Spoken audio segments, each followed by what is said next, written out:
안녕하세요. 이번 영상에서는 플로우에서 사용자 계정을 어떻게 추가하고 관리하는지, 그리고 기본 권한은 어떤 기준으로 이해하면 되는지 함께 보겠습니다. 플로우를 처음 도입하면 누구를 어떻게 초대해야 하는지, 관리자는 어디까지 설정할 수 있는지, 또 퇴사자나 휴직자 계정은 어떻게 정리해야 하는지가 가장 많이 헷갈립니다. 이번 강의에서는 도입 초기에 꼭 필요한 계정 관리 흐름만 중심으로 정리해 보겠습니다. 먼저 어드민의 구성원 관리 메뉴로 들어가 보겠습니다. 이 메뉴에서는 우리 회사 구성원의 계정을 등록하고 수정하고 이용 중지하거나 삭제하고 필요하면 관리자를 추가 지정하는 작업까지 할 수 있습니다. 즉, 회사 계정과 관련된 기본 운영은 이 메뉴에서 이루어진다고 보시면 됩니다. 먼저 가장 많이 헷갈리는 것부터 짚어보겠습니다. 플로우에는 직원 초대와 프로젝트 초대가 따로 있습니다. 직원 초대는 말 그대로 우리 회사 워크스페이스에 함께 사용할 직원을 초대하는 기능입니다. 직원 초대를 통해 가입한 사용자는 이후 어드민의 구성원 관리 메뉴에서 관리할 수 있습니다. 반면에 프로젝트 초대는 특정 프로젝트 안에서 함께 협업할 참여자를 초대하는 기능입니다. 이건 회사 직원뿐 아니라 외부 협력사도 초대할 수 있고 그 프로젝트에 참여 중인 사람만 해당 프로젝트의 게시물을 확인할 수 있습니다. 즉, 기준은 이렇게 이해하시면 됩니다. 회사에 들어오게 하는 것은 직원 초대, 특정 업무방에 참여시키는 것은 프로젝트 초대입니다.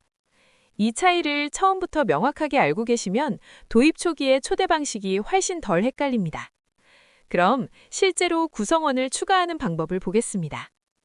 구성원을 등록하는 방법은 크게 두 가지입니다.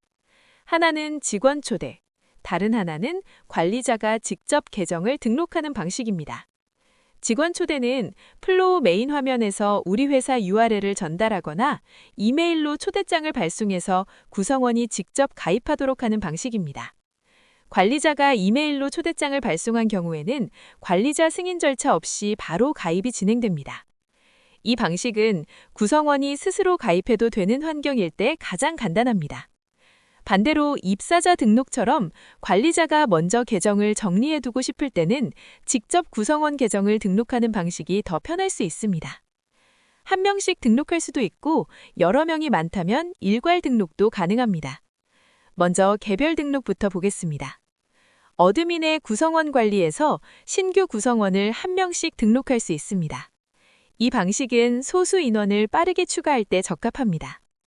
그리고 신규 입사자가 많거나 도입 초기에 여러 부서를 한 번에 세팅해야 할 때는 구성원 일괄 등록 수정 기능을 활용하면 좋습니다.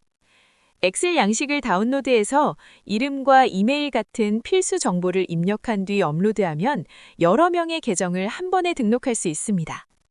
이미 등록된 이메일 주소를 다시 업로드하면 엑셀에 입력한 정보 기준으로 수정도 가능합니다.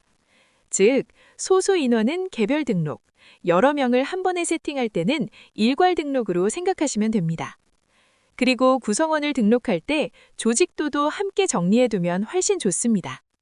부서가 많을 경우에는 조직도 관리에서 엑셀 양식을 내려받아 부서 코드, 부서 이름, 상위 부서 코드, 노출 순서를 입력한 뒤 일괄 등록할 수 있습니다. 처음에는 이 작업이 조금 번거롭게 느껴질 수 있지만 조직 구조가 미리 정리되어 있으면 이후 구성원 관리나 부서 기준 운영이 훨씬 편해집니다. 그래서 도입 초기에는 구성원 등록과 조직도 정리를 같이 해두시는 것을 추천드립니다.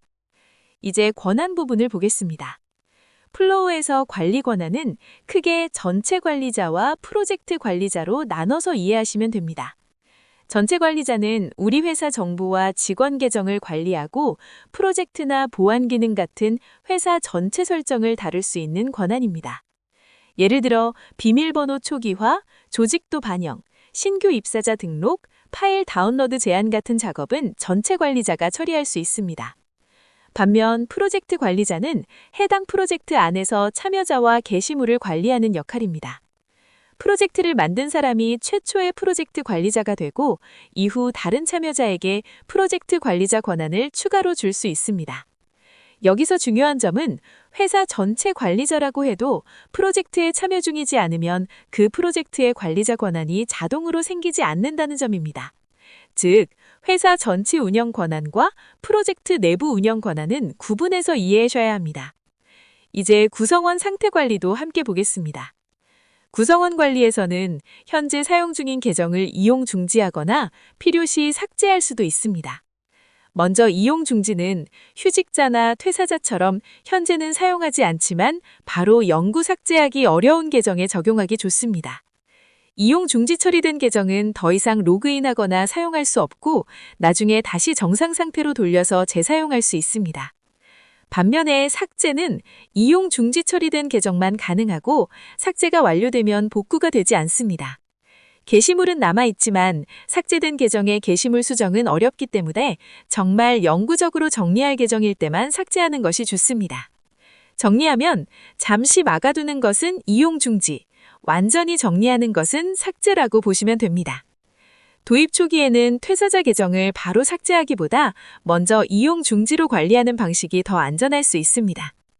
그리고 필요하다면 구성원을 추가 관리자로 지정할 수도 있습니다.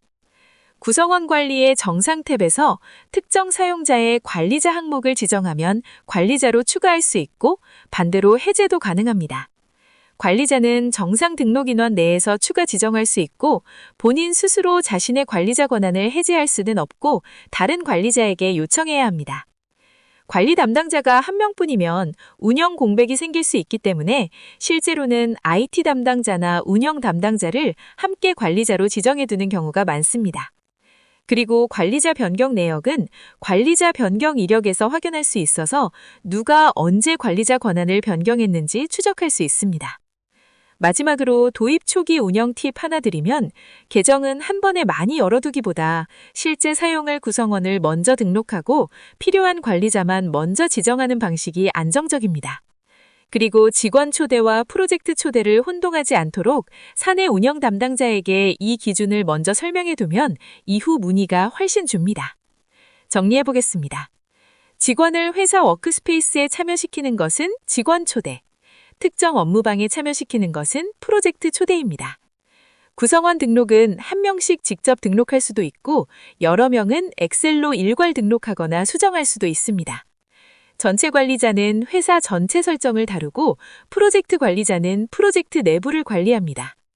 그리고 계정 정리 시에는 다시 사용할 가능성이 있으면 이용 중지, 완전히 정리할 계정이면 삭제로 구분해서 관리하시면 됩니다.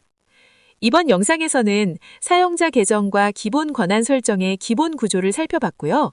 다음 영상에서는 관리자가 먼저 세팅해두면 좋은 우리 회사 프로젝트 관리 기능을 이어서 살펴보겠습니다.